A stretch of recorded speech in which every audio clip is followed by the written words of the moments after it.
आम नागरिकहरूको चिन्ता हेर्नुहोस्, किनकि यो देश अब यो अलि चर्को होला यतिसम्म भन्ने अनुमति दिनुहोस्। पहिले यसको पक्षमा देखिएको राजनीतिक सेक्सन, बौद्धिक सेक्सन, मिडियाको सेक्सनलाई देश चाहिएको छैन।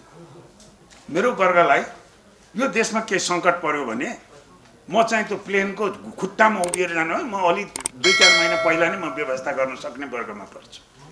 र यो देश चाहिने दूर दराजको मान्छे अहिले जुन चिया दुकान हरेक ठाउँमा यसको चिन्ता लिएको नागरिक त्यसलाई चाहिने राष्ट्र हो।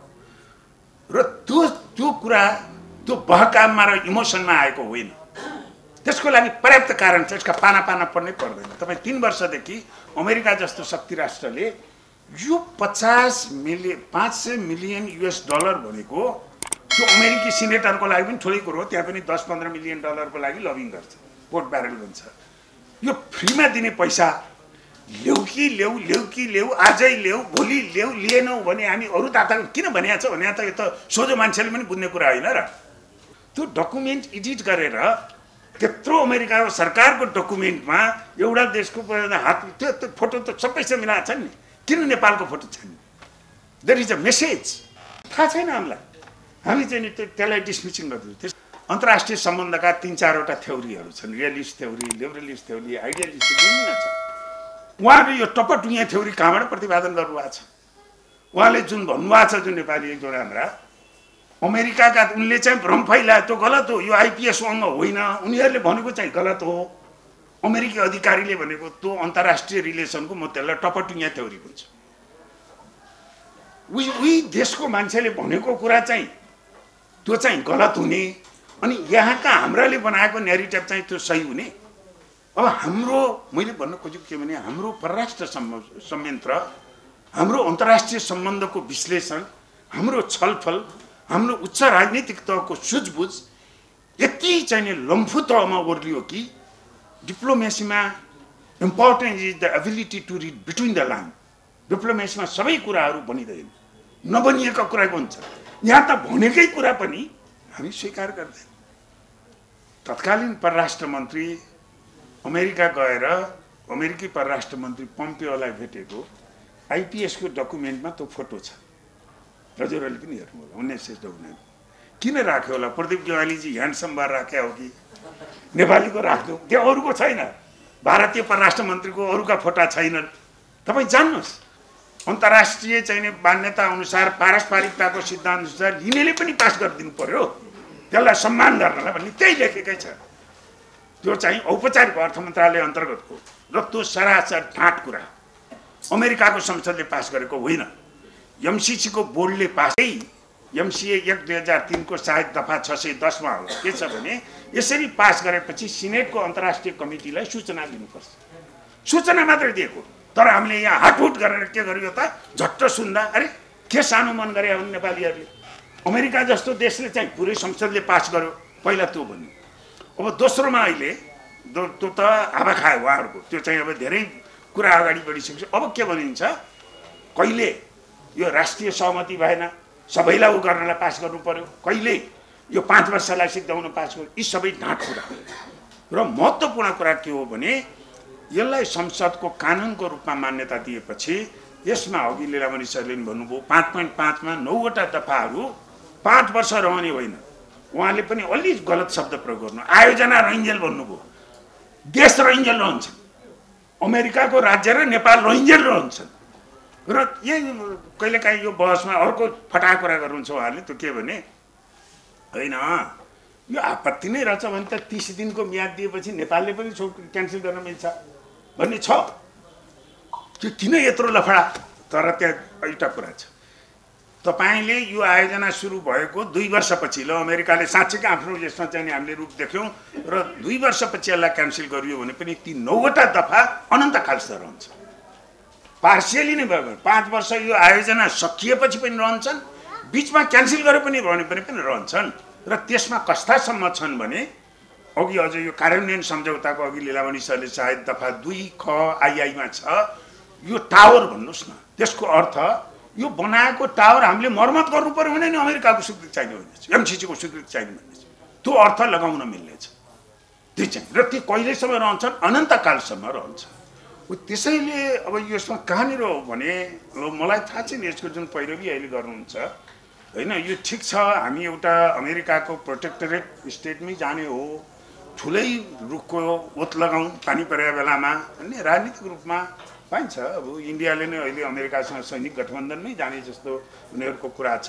त्यसैले मेरो आग्रह के मात्रै हो भने सूचित निर्णय लिइदिनुहोस् र यहाँका डिप्लोमेट्सहरू, बौद्धिक मेरो साथीहरू, मिडियाका साथीहरूलाई म के भन्छु भने तपाईँहरू न्यारेटिभ नबनाउनुहोस् होइन। हामी यो निर्णय गर्ने ठुल्ठुला दलले हो, अहिले माओवादी केन्द्र, नेकपा एमाले, नेपाली काङ्ग्रेस उहाँहरू हुनुहुन्छ, उहाँहरूको नेताले हो। शेरबहादुर बाजेले के भन्नु संसदीय दलको मिटिङमा, यो नजान्ने चाहिँ नबोल है भनेर हकार दिएको होइन। भनेपछि त सत्ताधारी सांसदलाई थाहा रहन्छ नि त। अब उहाँहरू चाहिँ त्यो पार्लियामेन्टमा चाहिँ पेस गरेर यो भन्नुभएकै छैन, उहाँकै अध्यक्षले भन्नुभयो नि त, यो नबुझी तिमीहरूले बुझ्दैनौ, नबुझ्ने नबोल भनेपछि त बुझाएर रहन्छ नि त। अनि सार्वभौम सांसदले बुझ्दै नबुझेको कुरो पेस गर्ने हो, पहिला ल्याउनुहोस् यस्तैहरूमा हामी भलन्टियर गरिदिन्छौँ, क्लास लिइदिन्छौँ उहाँहरूलाई। वर्तमान प्रधानमन्त्री शेरबहादुर देउवाजी उहाँले त सुरुदेखि नै पास गर्ने भन्नुभएको छ। उहाँहरूलाई पनि मेरो आग्रह के हो भने ठिक छ, नेपाली काङ्ग्रेसको दृष्टिकोणले तपाईँहरू राजनीतिक रूपमा तपाईँहरूसँग प्राधिकार छ, नेपालको अन्तर्राष्ट्रिय कस्तो सम्बन्ध कस्तो हुनसक्छ भन्ने असंलग्न, यो असंलग्नताको, न्युट्रालिटीको, पञ्चशीलको अब यो सान्दर्भिक छैन, हामी एकातिर आड लगाउनुपर्छ, पाइन्छ पाइँदैन र। यो 2003मा एमसिसी एक्ट आयो र एउटा संयोग भनौँ, म 2001देखि 3सम्म म त्यतिखेर टोकियोमा त्यहाँको भौतिक पूर्वाधार मन्त्रालयको थिङ्क ट्याङ्कमा काम गर्थेँ। मैले पिएचडी पोस्टडक गरिसकेपछि र मेरो 2 वर्षको मेरो काम चाहिँ यो विकसित देशहरूले विकासशील देशहरूलाई पूर्वाधारमा दिने फरेन एडको अर्थ राजनीति के हो। अब यसको मूल पोलिसी निर्णय गर्ने चाहिँ ओइसिडी ड्याक भन्छ, पेरिसमा अफिस छ, हामीले त्यहाँ पनि मेरो टिम नै थियो, मैले लिड गरेका थिएँ त्यो रिसर्च। त्यतिखेर के थियो भने जापान सरकारले यो जाइकाको रिस्ट्रक्चरिङ गर्दै थियो र जापानमा पनि एउटा तहको माथिल्लो लेभलको त्यहाँका राजनीतिक सम्भ्रान्त भनौँ, उनीहरूलाई के थियो भने यो जापानले जति हाम्रो ट्याक्स पेयरले दिन्छ त्यो साँच्चीकै उपयोग हुन्छ कि हुँदैन भन्ने र जापानको तपाईँ वैदेशिक एड भन्नुभयो भने यहाँ हाम्रो सरकार परिवर्तन हुँदा केही हुँदा जापान दोस्रो, अहिले त तेस्रो भयो, दोस्रो ठुलो इकोनोमी थियो, कहिले यहाँ जापानिज एम्बेसीले चलखेल गरेको देखिनु। उनीहरूको वैदेशिक सहयोगको नीति नै के हो भने त्यो साँच्चीकै सहयोग गर्ने, बरु कमर्सियल इन्ट्रेस्ट हुन्थे उनीहरूको। कस्तो भने नेपाल, इन्डिया, बङ्गलादेश धनी भयो भने टोयोटा गाडी किन्छन्, सोनीको टेलिभिजन किन्छन्, अनि त भइहाल्छ नि भन्ने किसिमको त्यो पनि इन्ट्रेस्ट नै हो। तर त्यस्तो खाले इन्ट्रेस्ट हुने, राजनीतिक इन्ट्रेस्ट उनीहरूको हुँदैन थियो। त्यो सन्दर्भमा मैले 2 वर्ष यो अध्ययन गर्दा त्यतिखेर खास गरी सायद 1970, 71, 72 कति मलाई एकै डेट भएन, संयुक्त राष्ट्र सङ्घले एउटा नीति पारित गरेको छ, विकसित देशहरूको कुल ग्राहस्थ उत्पादनको 0.7% गरिब देशहरूलाई सहयोग गर्नै पर्छ भन्ने। तर त्यो पालन गर्ने चाहिँ नर्वे मात्रै हो। नर्वेको त 1% जति हुन्छ, सानो नर्वे, फिनल्यान्डहरूको। अमेरिकाको त 0.7 भनेको 0.1% पनि छैन। र सधैँ अमेरिकालाई दबाब हुन्थ्यो। ओइसिडी ड्याक जुन यो नीति गर्ने, ओइसिडी भनेको धनी देशहरूको क्लब, पेरिसमा अफिस छ, र सधैँ अमेरिकालाई प्रेसर के हुन्थ्यो भने यो बढाउ, तिमी धनी देश भएर पनि फरेन एड चाहिँ नि तिम्रो धेरै छैन भन्नेमा। अनि यो सोभियत सङ्घको पतनपछि अमेरिकामा एउटा बहस के भयो भने एकातिर यो वैदेशिक सहयोग बढाउने प्रेसर छ, अर्कोतिर एक ध्रुवीय विश्व भएपछि खास गरी अमेरिकाको कन्जर्भेटिभ वृत्त, रिपब्लिकन कन्जर्भेटिभ, त्यसको थिङ्क ट्याङ्कले के भन्यो भने यो बढाउने हो भने पनि अब फरेन एड दिने जस्तो जापान, बेलायत, फ्रान्स, जर्मनी र अमेरिका, क्यानाडा, यो धनी देशहरूले फरेन एड दिने विभिन्न माध्यम छन्। एउटा त उनीहरूका आफ्ना एजेन्सी छन्, युएसएआइडी, सिडा, जाइका भन्ने। अर्को विश्व ब्याङ्क, युएनडिपी जस्तोमा उनीहरूले पैसा हाल्छन्, युएनडिपीको आफ्नै कर सङ्कलन गर्दैन, युएनडिपीको प्रोजेक्ट भन्यो भने उसको दाताले दिने। त्यस्तै विश्व ब्याङ्कको पनि आइडिए भन्छ, जुन चाहिँ नि सफ्ट लोन नेपालले पाउने, एउटा आइबिआरडी भन्छ, त्यो अब हार्ड लोन भयो, त्यो हामीले चाहिँ नि ब्याज दर हाई हुन्छ, त्यसमा पनि यिनै देशहरूले हाल्ने हो। र सधैँ अमेरिकाको आन्तरिक उसमा के हुन्थ्यो भने अब हामीले एक ध्रुवीय विश्व भएपछि यो मल्टिल्याटरल एजेन्सी भन्छ। विश्व ब्याङ्कको बोर्डमा त हामी पनि छौँ, एडिबीको बोर्डमा हामी पनि छौँ, युएनमा त हामी पनि छौँ, त्यसैले यस्ता अर्गनाइजेसनबाट जाँदा अमेरिकाको आधिपत्य, अमेरिकाको हाम्रै नीति लाउन गाह्रो भयो। त्यसकारण पैसा पनि अलि धेरै दिउँ, तर अहिलेको मेकानिजमबाट होइन। युएसएआइडीको पनि सानसाना बाँडे हुन्छ, धेरै नै पैसा दिउँ, तर त्यो पैसा दिएपछि राजनीतिक पैसा लिने देशमा राजनीतिक, आर्थिक र सामाजिक प्रभुत्व कायम गर्ने किसिमको सम्झौता बनाउँ। र यो एक नै तपाईहरुले यो इन्टरनेटमा पाउनुहुन्छ, मिलेनियम च्यालेन्ज 1-2003 पढ्नुभयो भने स्पष्टसँग लेखेको छ यो देश लिनेले। त्यसैले मैले सार्वजनिक रूपमै यसको पैरवी गर्ने केही हाम्रो चाहिँ विशिष्ट राजनीतिज्ञहरू बौद्धिक हुनुहुन्छ, उहाँलाई मैले चुनौती दिएर एउटा मेरो छ, ल यो भन्नुहोस्, यो सम्झौता 50 करोड अमेरिकी डलर भनेको भारतको लागि पनि ठुलो रकम हो। किनकि अहिले भारतले 100 मिलियन डलर, 200 मिलियन डलर अथवा 20 करोड 30 करोड डलरको लोन विश्व बैंक एडीबीबाट लिइरहेको छ भारतले। भनेपछि 50 करोड भनेको त ठुलै रकम हो। लु त यस्तै सम्झौता भारतको अर्थ मन्त्रालयमा एमसीसीले दर्ता गर्न जाओस् त, त्यहाँको अधिकृतले झालबाट फालिदिन्छ र के भन्छ भने अर्कोदेखि mister Jones never come to my office with this kind of the paper, we are sovereign country. किनभने त्यहाँको राज्य संयन्त्र यो स्वाधीनता भनेको के हो भन्ने थाहा छ। सार्वभौमसत्ता संविधानमा लेखेर मात्र हुँदैन, त्यो कसरी अभ्यास गर्ने भन्ने थाहा छ। त्यसैले पहिला हामीले कहाँ चुक्यौँ भने यो हामीले छुनै नहुने हो। माग्नु हामीले मागेको त होइन, उहाँहरूले हामीले आफैले मागेको भन्नुहुन्छ, त्यो पनि धेरै झुट त होइन, अलिअलि झुट हो।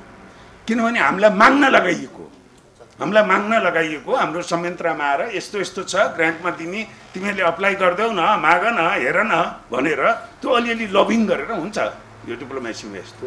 त्यसैले यो बुझेको भए अब यो आयो कहिले, अब तपाईँहरूकै पहिला नेता हुनुहुन्थ्यो मेरो मित्र विद्वान बाबुराम भट्टराई प्रधानमन्त्री हुनुहुन्थ्यो, उहाँका अभिव्यक्ति हेर्दा मलाई अहिले पनि शङ्का छ कि उहाँले पढ्नु भएको छ कि छैन। यो पढ्नुपर्ने 3वटा डकुमेन्ट छन् यहाँ, MCC act, millennium challenge act 2003 अमेरिकाको ऐन, त्यसपछि 2टा सम्झौता 17 र 19 मा सही गरेका सम्झौता। यो कोही पनि, म थोरै एउटा सानो पार्टीमा थिएँ, मेरो म पोलिटिसियन सुन्दिनँ, तर तपाईँहरू जस्तो पोलिटिसियनहरू जसले राजनीतिको लागि, देशको लागि, राष्ट्रियताको लागि, यो देशको उत्थानको लागि भनेर जीवन नै उत्सर्ग गर्नुहुन्छ, सिनियर लिडर हुनुहुन्छ। म डाक्टर बाबुराम भट्टराई पनि जस्तै इन्जिनियर हुनुहुन्थ्यो, म धेरै श्रद्धा गर्छु, तर उहाँले पढ्दा मलाई अचम्म लाग्छ अहिले उहाँले यति हल्का फल्का डिसिसन गर्नुहुन्छ कि उहाँको नियत बदलियो कि पढ्नु भएकै छैन, कसले ब्रिफिङ गरिदियो, अलि अप्ठ्यारै छ पढ्नलाई। यो अङ्ग्रेजी बुझ्नेको लागि पनि अप्ठ्यारो छ। त्यसैले मैले पहिलो कुरा के यहाँलाई के निवेदन गर्न चाहेँ भने यो अहिले यसको समर्थन गर्नेले पनि यो पढ्नु भएको, यसको हामीले पहिलो डे 1 मा नै यो हामीले छुनै नहुने बङ्गलादेश भन्नु, बङ्गलादेशले किन लिएको छैन, त्यहाँका अन्तरका कुराहरू होइन, बङ्गलादेशले किन अप्लाई गरे, मैले इन्डियाकै भने। अब उहाँहरू के भन्नुहुन्छ भने 50 वटा देशले लिए भन्नुहुन्छ। अर्को इन्ट्रेस्टिङ कुरा, अब त्यो कुरामा उनीहरूको सन्दर्भ यो कस्तो देशमा गएको छ जहाँ अस्थिरता भएर भर्खर संविधान बन्दैछन्, गृहयुद्धबाट निस्केको छ, जहाँ राजनीतिक, आर्थिक, सामाजिक संयन्त्रहरू त्यो देशमा बन्दैछौँ, त्यसमा सुरुदेखि नै प्रभुत्व जमाउने होइन। केही यो टिप्पणीकारहरूले यसलाई चाहिँ नि इस्ट इन्डिया कम्पनी भन्नुहुन्छ, म त्यो स्तरमा जान्न होइन। तपाईँहरू पनि वामपन्थी स्कुलिङको पनि अलिकति नै मैले भने अमेरिकी साम्राज्यवादले छोयो कि पोल्यो, त्यो पनि म त्यो पनि म जस्ताको तस्तै एक्सेप्ट गर्दिनँ। हामी विश्व परिवेशमा बस्नुपर्छ, हामी सबै देशहरूसँग हामीले एउटा सम्बन्ध स्थापित गर्नुपर्छ, तर यो कुरामा के हो भने हाम्रो इन्ट्रेस्ट के हो भन्ने कुरा जब हामी थाहा पाउँदैनौँ, अन्तर्राष्ट्रिय सम्बन्धका विभिन्न थ्योरिस्टमा रियलिजम स्कुल भन्छ, कुनै पनि देशले हामीलाई माया गरिदिँदैन। भारतले पनि, चीनले पनि पहिला आफ्नो इन्ट्रेस्ट हेर्छन्, अमेरिका, युरोपियन युनियनले पनि आफ्नो इन्ट्रेस्ट हेर्छन्। त्यसैले पहिला हामी कहाँ चुक्यौँ भने हाम्रो वैदेशिक सहयोगको हाम्रो नीति, हाम्रो परराष्ट्र नीति र नेपाल सरकारले, तत्कालीन नेपाल सरकारको संयन्त्रले यसलाई अगाडि बढाउने जुन औपचारिक च्यानलमा गयो, त्यसमा जति हामी सतर्कता हुनुपर्थ्यो, जति सचेत हुनुपर्थ्यो, यो कुन प्रकृतिको सहयोग हो। खालि हामीले के हेरौँ भने 50 अरब अनुदान आउँछ भन्ने त्यसमा मात्रै आकर्षित भयौँ र त्यो गर्नुपर्ने जति हामीले सुरुकै स्टेजमा हामीले गर्न सकेनौँ। र यो कसरी आयो भने अब केही पूर्व कर्मचारीहरूले लेख्नु भएको छ अखबारमा, पूर्वाधारमै दिने त्यो भनेपछि त फर्केर आएपछि ब्रिफिङ गर्नुभयो, ओहो सर यो त नछोडिसक्नु रहेछ। अनुदानमा आउने त्यो पनि अनुदान भन्यो भने धेरै जसो यो रिपोर्ट लेख्ने टेक्निकल एसिस्टेन्ट भन्छ भनेपछि अर्थ मन्त्रालय प्रक्रिया सुरु गर्यो र अब विभिन्न ती प्रक्रियामा गयो। अघि लीलामणि सरले भनिसक्नुभयो कति प्यारामिटर त हामी क्वालिफाई गर्दैनौँ। उहाँले ग्रेस दिएर भन्नु कोही विद्यार्थी फेल हुनेलाई टिचरले सिकाएर पास गराए जस्तो हामीलाई पास गराएर तत्कालीन काम चलाउ सरकारका अर्थमन्त्री ज्ञानेन्द्र बहादुर शाहीले भदौ 4-5 गते चुनावको घोषणा भयो, भदौको पछि 26 गतेतिर उहाँले सही गर्नुभयो। मलाई उहाँहरू जस्तो सिनियर लिडरलाई मेरो प्रश्न छ, काम चलाउ सरकार भइसकेपछि कर्मचारी सरुवा भयो भने यहाँको अखबारले लेख्छन् आचार संहिता विपरीत गयो भने तपाईँहरूको के कसरी ध्यान गएर काम चलाउ सरकारकोले होइन त्यहाँ धेरै त्यसमा चाहिँ के भन्छ यो कोही मिडियामा पनि आएन, मिडियाले चुक्क पनि बोलेन हेर्नुहोस्।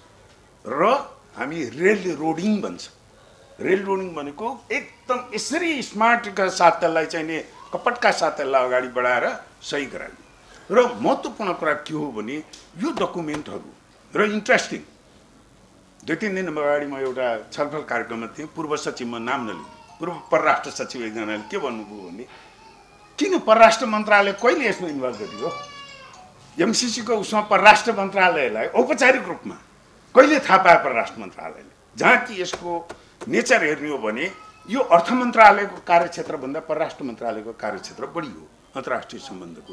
त्यसैले यसको मूल कुरा यो किन हामी यो गन्जागोलमा फस्यौँ भने यत्रो यो चाहिँ राजनीतिक अर्थ भएको, कूटनैतिक अर्थ भएको हाम्रो परराष्ट्र सम्बन्धमा नै एउटा विचलन ल्याउने किसिमको सम्झौतालाई हाम्रो राजनीतिक संस्थापन, राजनीतिक उच्च नेतृत्वकोमा थाहै नभइकन अर्थ मन्त्रालयको कर्मचारी संयन्त्रले बेसिकली यो बढाएको। अब कुरा होला तपाईँहरूले सुन्नुभएको होला, होइन यो त 5वटा सरकार हुँदा 6वटा प्रधानमन्त्री हुँदा यहाँ हुँदा त्यहाँ हुँदा सबको नाम लिएर सबबाट पास भएको, यो झलनाथजी, प्रचण्डजी, बाबुरामजी, माधव नेपाल सबै हुँदा 7वटा प्रधानमन्त्री पास भएको गलत।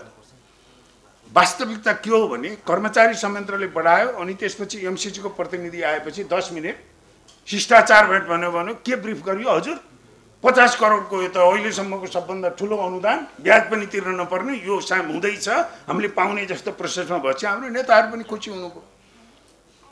लीलामणि पोखरेलजीले नि उहाँले औपचारिक रूपमा भन्नुभएको छ माओवादी केन्द्र सरकारमा हुँदा यो सही भयो र कुनै पनि उहाँ स्थायी कमिटीको सदस्य हुन्छ कहिल्यै पनि हामी छलफल भएन उहाँले भन्नुभएको छ अन द रेकर्ड। त्यो त उहाँको त माओवादी नेपाली काङ्ग्रेसमा छलफल भयो, नेकपा एमालेमा छलफल भयो। त्यस कारणले उहाँ नेताहरू मलाई अचम्म के लाग्छ भने त्यो किन उहाँहरूको स्पष्टीकरण मैले किन दिनुपर्ने? तपाईँहरूले भन्नुपर्ने होइन र यो कुरा हामीलाई थाहा छैन। नेपालको कर्मचारी संयन्त्रले नेताहरूलाई राजनीतिक नेतृत्वलाई आधारमा राखेर कपटका साथ यो गयो। र त्यसमा केही कर्मचारी छन्, केही म जस्ता विज्ञ छन्, यसो कन्सल्टिङ गरेर खानुपर्ने कामका धेरै साथीहरू हुनुहुन्छ, विदेशी दाताहरूको कन्सल्टिङ गरेर त्यसैमा जीविकोपार्जन गर्नुपर्ने। त राम्रै छ। अहिले पनि यहाँलाई सूचना दिउँ 50 अरब अब पुरानो एक्सचेन्ज रेटमा एमसिसीको 13 अरब हाम्रो 63 अरब हो त्यो 100 को एक्सचेन्ज रेटमा त अब अहिले 72-75 पुग्यो होला। त्यो मध्ये भौतिक काममा प्रयोग हुने 30 अरब पनि छैन र 20-25 अरब रिपोर्ट लेख्नेमा छ। यो चाहिँ नि अनुगमन गर्ने, यो गर्ने, मूल्याङ्कन गर्ने भनेपछि त ठुलो एउटा सफ्टवेयरको मार्केट छ। हामी जस्ता सफेद पोस्टधारीहरूको लागि त ठुलो बजार पनि। त्यसैले मेरा अनन्य कतिपय मित्रहरू अन्तरङ्ग भन्नु छ के यो बकमण्डल गरे सुरेजी तपाईँले यत्रो आउँदै थियो यसो कन्सल्टिङहरूको यता हुन्थ्यो भन्ने त स्वाभाविक पनि हो। त्यसैले किन आएर कसरी आयो भन्दा यो कुरा दोस्रो नम्बरमा मैले यो चाहिँ एउटा कर्मचारी संयन्त्रबाट राजनीतिक नेतृत्वलाई कुनै पनि नेपाली काङ्ग्रेसमा पनि फरक मत छ, यहाँलाई थाहा होला, यहाँहरूको त हुने नै भयो होइन। यो हामीले एमसिसी एक्ट 2003 र त्यसपछिका यी सम्झौता, यहाँ ज्ञानेन्द्र बहादुर कार्कीजीले जे सम्झौता गर्नुभयो त्यो सबै देशले लगभग गरेको त्यस्तै छ। पहिल्यै त्यो इन्टरनेटमा पाइन्थ्यो, त्यसमा किन हामीले चाहिँ नि त्यतिखेर चर्चा गरेनौँ? र जुन 50वटा देशहरूले पनि बराबर उहाँले हुनुहुन्छ, यसमा हामीले बुझ्नुपर्ने के हो नि तपाईँहरूलाई पनि सुन्दा यसको पैरवी गर्नेले अरे 45 देशले अझ दोहोऱ्याएर लिए हामीलाई के को यो चाहिँ नि यो नेपाली अभागी नेपाली खाने बेलामा चाहिँ रिस उठ्छ भने चाहिँ फ्रीमा दिन्छु भने चाहिँ झट्ट सम्झिँदा हो क्यारे जस्तो लाग्ला। त्यसमा सावधान हुनुपर्ने कुरा के हो भने तपाईँ सेन्ट्रल अमेरिकन, ल्याटिन अमेरिकन, केही अफ्रिकन कन्ट्रीहरूको राजनीतिक अवस्था र हाम्रो एउटै हो। हामीलाई सान्दर्भिक हुने कुन हो? श्रीलङ्काको, दक्षिण एसियाको भने अरू त अब बङ्गलादेश इन्डियाले त लिएकै छैन। र अर्को मङ्गोलियाको एउटा अखबारमा त लामो लेख यहाँले पनि पढ्नुभयो, मङ्गोलिया बाठो भएर लियो, हामीले किन लिएनौँ भन्ने सुन्नुभयो। मङ्गोलियाको वास्तविकता के हो भने कोल्ड वार पछि 1990देखि नै मङ्गोलियाले त यमसिसी छोड्नुहोस् न, उसले नाटोको मेम्बरको लागि एप्लाई गरेको गरेछ। अमेरिका सेनै आइदियो, नाटोको मेम्बर भनेको के हो? नाटोको सैनिक अखडा राख्ने हो। र उसको थर्ड नेबरहुड पोलिसी हुनेछ। चाइनासँग पनि उसको रिलेसन राम्रो छैन। 1916मा त नाकाबन्दी नै लगायो। चाइनासँग पनि उसको उतार चढावको रिलेसन छ। 1990सम्म त छँदै नै थिएन, हुन त दौत्य सम्बन्ध 40मै भएको हो। त्यसपछि सन् 2012मा मङ्गोलिया नाटोको partner country, it's already on the अमेरिकी ध्रुवमा। किन अमेरिकाले एक्सेप्ट गरेका छैन भने नाटोको मेम्बरसिप दियो भने सोभियत के भन्छ रसिया र चाइना अलि उत्तेजित हुन्छन्। अहिले जुन युक्रेनको प्रब्लम छ त्यस्तै जर्जियाले लियो। जर्जिया र रसियाको त वारै भएको थियो, जर्जियाले पनि ल्याएछ। भनेको कतिपय देशहरूको अन्तर्राष्ट्रिय सम्बन्धको हिसाबले, राष्ट्रिय सुरक्षा स्वार्थको हिसाबले, भूराजनीतिक सम्बन्धको हिसाबले अमेरिकालाई बोलाउँदा स्वार्थ देख्छन् उनीहरू।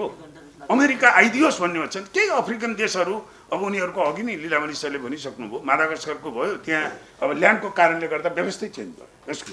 त्यसैले यो कुरा हामीले यो देशले लियो यो देशले भन्ने होइन, हाम्रो वास्तविकता के हो र साँच्चीकै भन्ने हो भने हामीसँग नेपालको जुन चाहिँ अहिले अवस्था छ, हामीसँग अपर्च्युनिटी पनि छ, च्यालेन्ज पनि छ। अपर्च्युनिटी के छ भने हामी 21औं शताब्दीको स्विजरल्यान्ड हुने हामीसँग मौका छ। न्युट्रालिटी, हामीले अन्तर्राष्ट्रिय सम्बन्धमा न्युट्रालिटी मेन्टेन गऱ्यौँ होइन। र अझै पनि म खास गरी वामपन्थी स्कुलिङको जुन एउटा अन्तर्राष्ट्रिय सम्बन्धको आउँछ, म थोरै आलोचित के भन्छ क्रिटिकल हुन अनुमति दिनुहोस्। हामी चीनसँग, कम्युनिस्ट भन्ने बित्तिकै हामी चीनसँग एकदम राम्रो सम्बन्ध हुन्छ। चीनसँगको हाम्रो सजिलो के हो भने एउटा सन्दर्भमा पूर्व अमेरिकी राजदूत विलियम च्याङ ब्लकले अन्तर्वार्ता दिए। उहाँको के थियो भने नेपालको विकासमा भारतले सुरक्षा थ्रेट देख्छ, नेपाल विकसित भयो भने भारतले चाहिने सुरक्षा थ्रेट देख्छ। तर किनभने आफ्नो मुठीभन्दा बाहिर जान्छ भन्ने अब भारतको परम्परादेखि नै सोच थियो। तर चीनको त छैन। बरु चीनले नेपाल अविकास भयो भने सुरक्षा थ्रेट देख्छ, यहाँ अस्थिरता भयो भने हो। त्यो गुडविल, जहाँसम्म विकासको लागि गुडविल छ, अहिले चीनसँग जे पुँजी छ, जे प्रविधि छ, जे क्षमता छ, त्यसलाई हामी एउटा सद्भावको रूपमा उपयोग गर्न सक्छौँ। तर जहाँसम्म अन्तर्राष्ट्रिय सम्बन्ध र भूराजनीतिको कुरा छ, चीनले पनि भोलि उसको स्वार्थ र हाम्रो पर्यो भने माया गर्दैन हामीलाई। पहिला आफ्नै स्वार्थ हेर्छ चीनले पनि। र तपाईँहरू वामपन्थी के भन्छ कम्युनिस्ट पार्टीको हुनुहुन्छ, चीनले उहाँ यहाँ सिनियर लिडर हुनुहुन्छ, उहाँको अगाडि मैले भन्दा त सूर्यको अगाडि बत्ती जस्तो होला। द्विपक्षीय भूराजनीति र अन्तर्राष्ट्रिय सम्बन्धकोमा त्यो देशको प्रणालीको मतलब छैन। अहिले अमेरिकाले 110वटा प्रजातान्त्रिक मुलुकको सम्मेलन गर्दैछ भोलि परिस्थितिमा 10 र 11।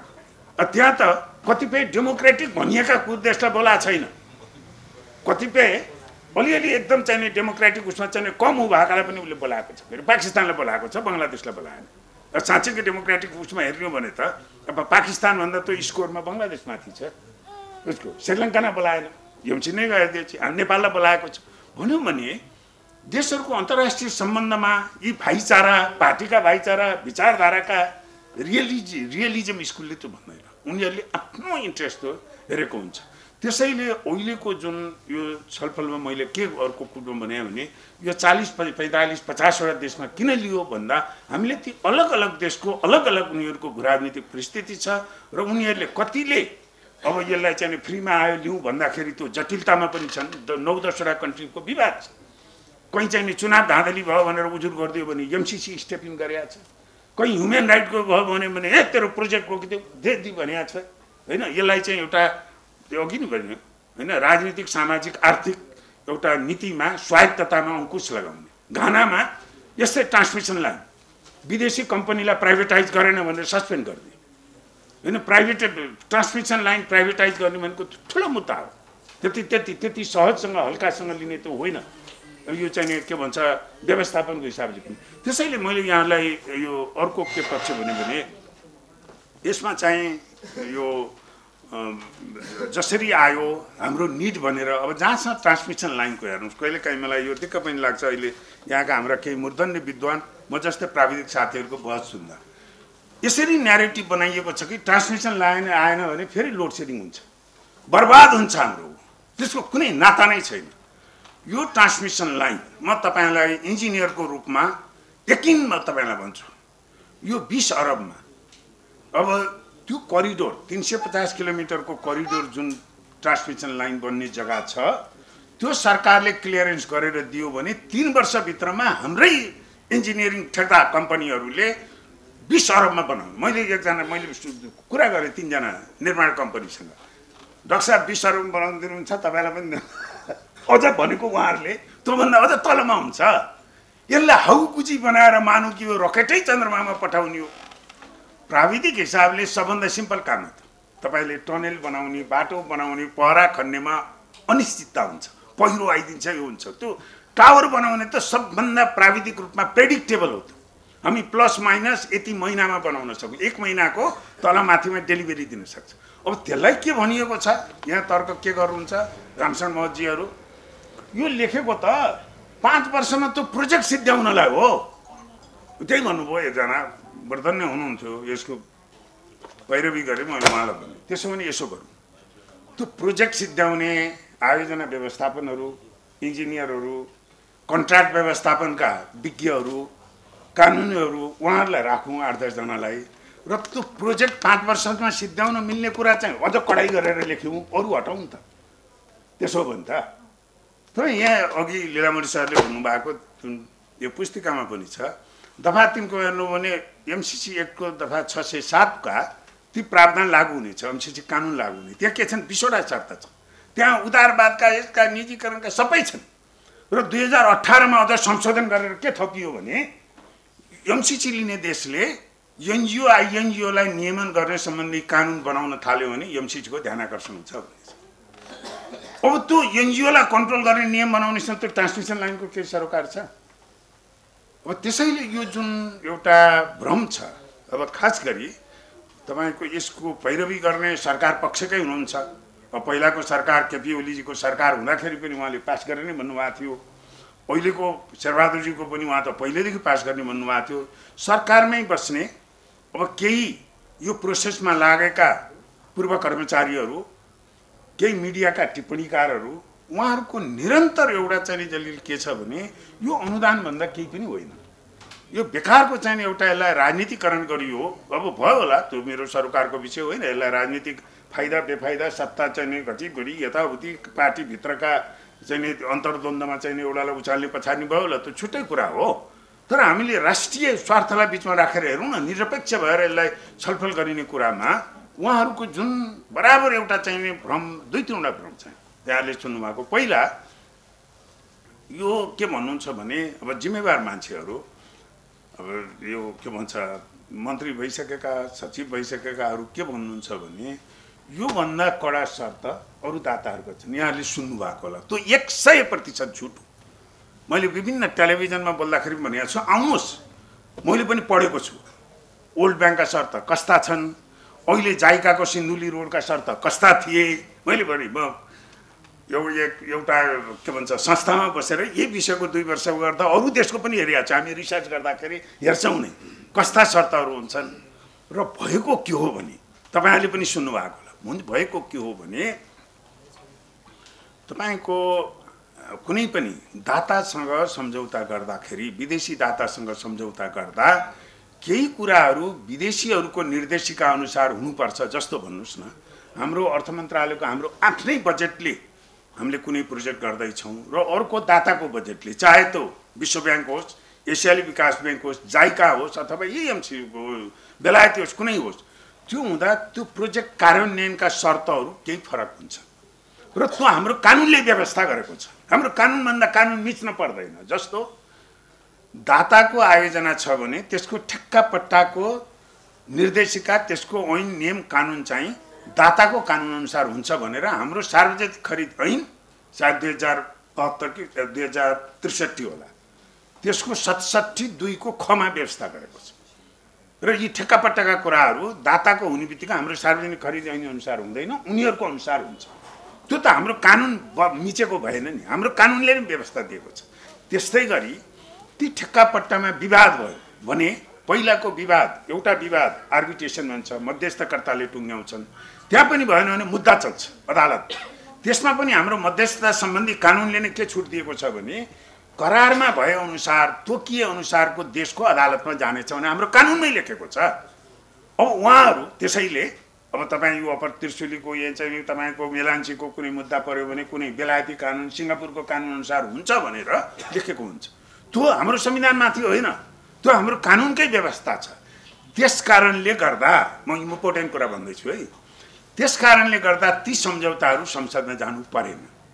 किनभने ती सम्झौताहरू जुन हाम्रो महानिर्देशकले, सचिवले, मन्त्रीले सही गरेका ती सम्झौता हाम्रो कानुन अनुसार नै छन्, नेपालको प्रचलित कानुन अनुसार नै छन्। थोरै तपाईँहरूलाई म स्पष्टीकरण दिउँ, किनभने यो बहसमा हेर्नुहोस्, यो बहसमा यसको पैरवी गर्नेहरूले उहाँहरूले के समात्नुहुन्छ भने हेर्नुहोस्, तपाईँ हामी दुई पक्षको हामी तर्क गर्दैछौँ। मेरो 10वटा पोइन्ट मैले राखेँ, 10वटा पोइन्टमध्ये 8वटा एकदम जबरजस्त छन्, 2टा गल्ती भयो भने उहाँले त्यही 2टामा अट्याक गर्नुहुन्छ र मेरा 8वटा पोइन्टलाई पनि खारेज गरिदिनुहुन्छ। अहिले यसको विरोध गर्ने पक्षले चाहिँ हाम्रो केही कमजोरी छ, खास गरी विरोध गर्ने पक्षको, जस्तो अघि लीलामणि सरले भन्नुभयो, उहाँ सिजन पोलिटिसियन हुनुहुन्छ। इम्पोर्टेन्ट यो अन्तर्राष्ट्रिय सम्झौता किन हुने भयो, किन गर्नु पर्यो विकासको, त गलत कुरो, त्यसमा विरोध गर्नु होइन। सबै यो सिन्धुली रोडको सम्झौता पनि अन्तर्राष्ट्रिय सम्झौता हुन्छ।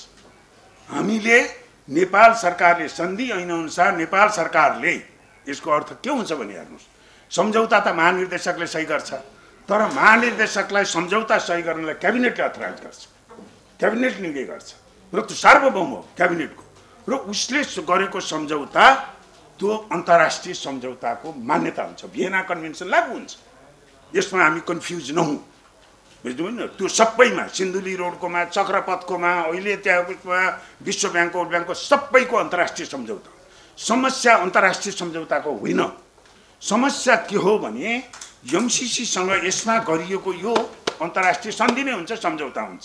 तर यहाँ भएका कुरा के लेख्यो, यो चाहिँ अहिले थानकोटको रोडमा भएको सम्झौता चाहिँ हाम्रो कानुनभन्दा बाहिर छैन, त्यसैले कानुनमाथि हुने भन्ने त्यहाँ बुझा राख्नै परेन।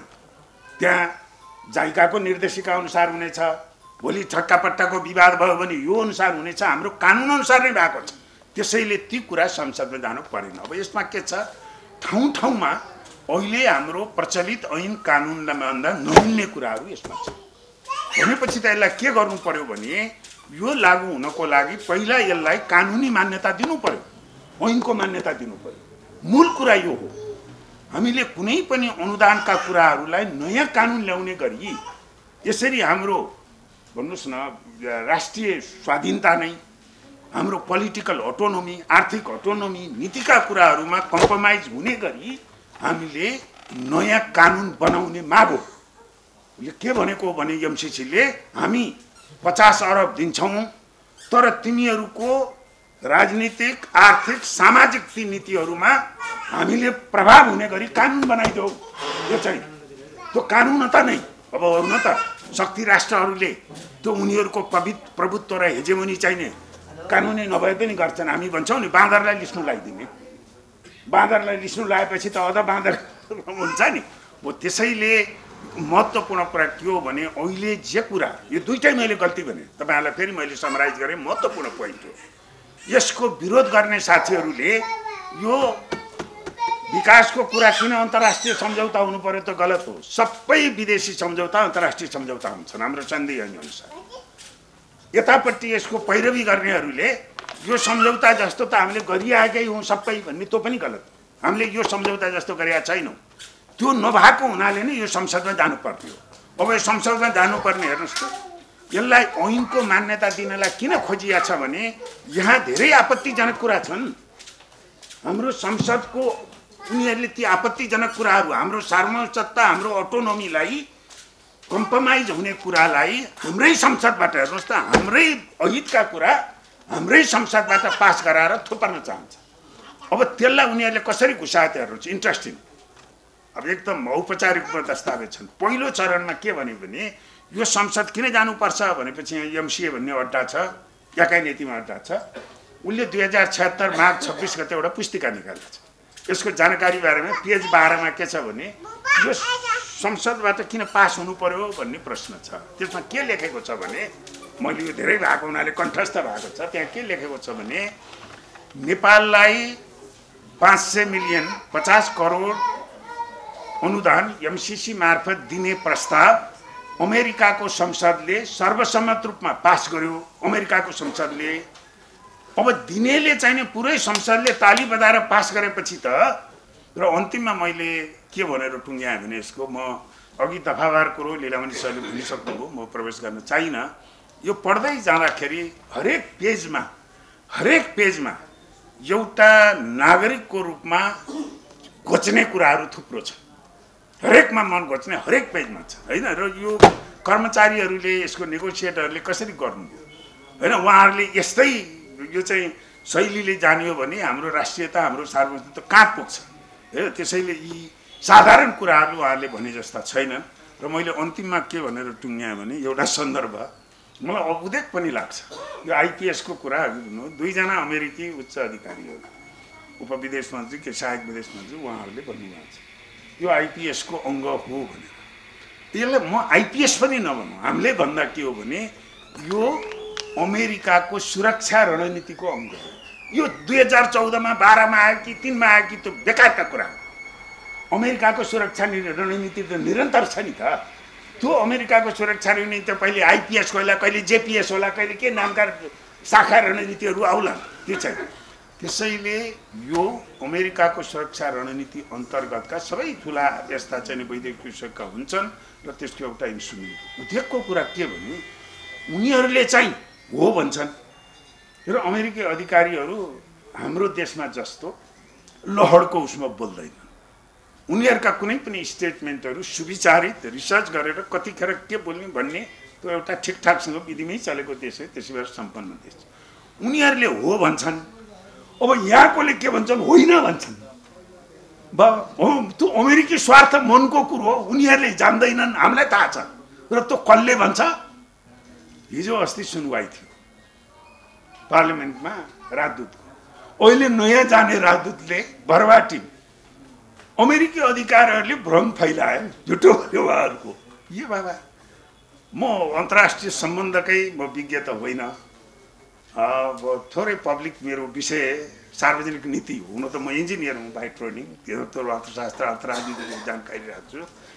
थोरै 3-4 वर्ष पोलिटिकल पार्टीमै थिएँ म, सानो पार्टी भए पनि, र त्यसै पार्टीमा हाम थालेको थिएन। राजनीतिमा चासो भरे र राजनीतिमा चासो हुने बित्तिकै अन्तर्राष्ट्रिय सम्बन्धका अङ्ग्रेजी पढ्न सक्छु, थोरै अध्ययन गरेर ती बुझ्दछु करेन्ट एफेयर्सका कुरा। यी विषय कुनै भावनाका कुराहरू, कुनै भ्रमका कुराहरू होइन। हिजो एकजना सांसदको मैले नेपाली काङ्ग्रेसको सांसदको टिप्पणी पढेको थिएँ त्यो सुनवाईकै कुरमा। यो सतै बुझाइमा चाहिने, यो चाहिँ विरोध गरेको हो, सतै बुझाइमा विरोध होइन, सतै बुझाइमा समर्थन गरिरहनु भएको छ उहाँले। र यो बुझाइ त हो कि नि, मैले भने हो त्यही हाम्रो अन्तर्राष्ट्रिय सम्बन्धका यी टपटुङ्या थ्योरी विश्वास गर्नेले बुझ्नुहुन्न उहाँहरूले। यो चाहिँ नत्र त्यो त सहज छ, सहज ज्ञानको कुरा हो। त्यसैले मैले के भनेर टुङ्ग्याएँ भने यहाँहरू खास गरी म बुझ्दछु यहाँहरूको जुन युवा साथीहरू हुनुहुन्छ, वरिष्ठ नेताहरू हुनुहुन्छ, तपाईँहरूको राजनीतिक सोच, राष्ट्रप्रतिको प्रतिबद्धता, एउटा विचार, ती सबैले तपाईँहरूकोमा ठुलो जिम्मेवारी छ। सानो समूह हुनुहुन्छ, यसलाई हिंसावोध नमान्नुहोस्। राष्ट्रको कुनै पनि इतिहासमा इम्पोर्टेन्ट कुरो के हो भने त्यो समय, त्यतिखेरको विचार र इभेन्टहरूमा त्यसमा चाहिने कन्ट्रिब्युसन के हो भन्ने कुरा हो। र त्यस अर्थमा होइन, तपाईँहरू एउटा अहिले यसलाई म चाहिने संयोगको कुरा भनौँ, सत्ताको राजनीतिभन्दा बाहिर पनि हुनुहुन्छ, त्यसले सहज पनि छ। यिनीहरूको वामपन्थी पार्टी नै छन्, 2-3वटा वामपन्थी पार्टी त सत्तामै छन्, तर उहाँहरू स्पष्टसँग यो विषयमा बोल्न सक्नुहुन्न, किनभने सत्ताको लोभ छ। होइन, तपाईँहरू यहाँ बोल्नुभएको वरिष्ठ नेता हुनुहुन्छ सीपी गजुरेलजी, उहाँहरूकै पार्टीकै उहाँहरूकै साथीहरू नै अहिले सत्तामा हुनुहुन्छ गठबन्धनमा। यो राष्ट्रपतिको प्रतिबद्धता र त्यो चाहिँ एथिक्स, त्यो विचारमा, त्यो निष्ठामा अलिकति कम्प्रोमाइज गरे भए त तपाईँहरू जो साथी अहिले त सिंहदरबारमा हुनुहुन्छ कति होइन र त्यसैले जुन त्यो तपाईँहरूको स्पिरिट छ त्यसप्रति मेरो ठुलो सम्मान छ र अहिले देशले होइन तपाईँहरू जस्तो नागरिकको एउटा स्पष्ट हस्तक्षेप खोजेको छ होइन। अब यो समय जसरी घटनाक्रमहरू आउँदैछन्, किनभने अफगानिस्तान एकै वर्षमा अफगानिस्तान भएको होइन र यो अहिलेको खास गरी सत्ताको राजनीतिले यो देशको बर्बादीको ट्र्याक बनाउँदै हुनुहुन्छ। यसरी नै अहिले जुन यसको चर्चामा छ, यसको पक्षमा पैरवी गर्ने जति हल्कासँग यो विषयलाई सत्ताको लेनदेन र एउटा अन्तर्राष्ट्रिय सम्बन्धमा विचलन आउने किसिमको जुन किसिमका गैर जिम्मेवार एउटा घटनाक्रमहरू देखिँदैछन्, अब यसले चाहिँ नि देशले अब धेरै सदियौँसम्म यसको मूल्य चुकाउनु पर्ने हुन्छ। इतिहासको घटनाक्रमहरूमा त एउटा सानो कुरा के भन्छ तलमाथि पर्दाखेरि हामीले इतिहासबाट शिक्षा लियौँ भने कस्ता कस्ता देशहरू कहाँ पुगेका छन्। त्यो स्पिरिटमा अब पक्कै पनि त्यही स्पिरिटमा तपाईँहरूले यो आयोजना गर्नुभएकोलाई आयोजक साथीहरूलाई म पुनः धन्यवाद दिन चाहन्छु र यो संवादलाई पनि कायम राखौँ र यसलाई अब तपाईँहरूको आफ्नो क्षेत्रबाट हामीले अब यसलाई सिकौँ पनि। फेरि म यति भन्दै होइन, अघि नै मैले भने सूचनाहरू कति म त राज्यमा छैन। जुन वैदेशिक सहयोगका हाम्रा अन्य सम्झौताका फर्म्याट कस्ता हुन्छन् भन्ने, कन्ट्र्याक्ट करारको स्वरूप कस्तो भन्ने सम्झेछन्। त्यसैले आम जनस्तरमा सबै बुझ्नलाई आवश्यक के भन्छ सम्भव छैन। अब यो काम राज्य पक्षको, मिडियाको, यसको दुधको दुध पानीको पानी हुन्छ। किनभने कुनै पनि अवधारणा अथवा निष्कर्षमा पुग्नको लागि पहिलो शर्त के हो भने सही तथ्य सूचना हुने। सही तथ्य सूचना हुँदाहुँदै पनि हामीमा विभिन्न मूल्य मान्यताहरू हुन्छन्, फरक फरक निष्कर्ष आउन सक्छन्। त्यसमा हामी फरक विचारमा सँगै बस्न सक्ने हुनुपर्छ। सभ्य समाजको गुणै त्यो हो। तर इम्पोर्टेन्ट कुरा के हो भने त्यो फरक निष्कर्ष किन आयो? त्यो फरक निष्कर्ष मूल्य मान्यताले गर्दा आयो कि अथवा त्यो फरक निष्कर्ष दुईजनाले पाएको, दुईटा पक्षले पाएको सूचनै फरक हो कि तथ्यको बुझाइ नै फरक हो कि? अब हाम्रो बहस त्यहाँ गएकै छैन। यो दुवै पक्षको एकदम सतही अब यो अब खास गरी केही राजनीतिक बहसमा अघि बोलेर जानुभयो मेरो अग्रज नेता, पहिला 36 सालमा म विद्यार्थी हुँदा एकदम फायर ब्रान्ड लिडर हुनुहुन्थ्यो लीलामणि पोखरेलजी, र मैले हेर्दा सबैभन्दा उहाँले प्रोफेसरको काम गरिरहनु भएको छ। उहाँले एउटा इन्टेलेक्चुअलको पनि राजनीतिको पनि धेरै विस्तृत रूपमा पुस्तिका पनि निकाल्नु भएको छ। मैले सरस्वती हेरेँ। अब तर त्यसमा पनि अब अहिलेको बहसमा अब उहाँको पोजिसनले गर्दा नै लीलामणि पोखरेलले यो भन्नुभयो भने एउटा राजनीतिको पार्टी चाहिँ उहाँ त कम्युनिस्ट भयो, क्लासिकल कम्युनिस्ट, उहाँ त अमेरिकाले छोयो भने भस्म भइहाल्ने मान्छे के कुरा सुन्ने मसँगै भन्छन् पत्रकारहरूले। उहाँले भन्नुभयो भने त्यसको किनभने जो राजनीतिको ठाउँबाट उभिएर बोल्नुहुन्छ भने त्यसको सजिलो पनि हुन्छ, अप्ठ्यारो पनि हुन्छ। सजिलो के हुन्छ भने यो सम्झौतामा भएका धेरै कुराहरू यसका 6-7 वर्ष अगाडि नै उहाँहरू राजनीतिकहरूले बहस गर्नु पर्यो, थाहै पाउनु भएन। सही गरिसकेपछि बल्ल यो सार्वजनिक भयो। यस कुरो अर्थ मन्त्रालयको सहसचिवले निर्णय गर्ने कुरा छैन नि, धेरै भारी भरकम कुराहरू छ।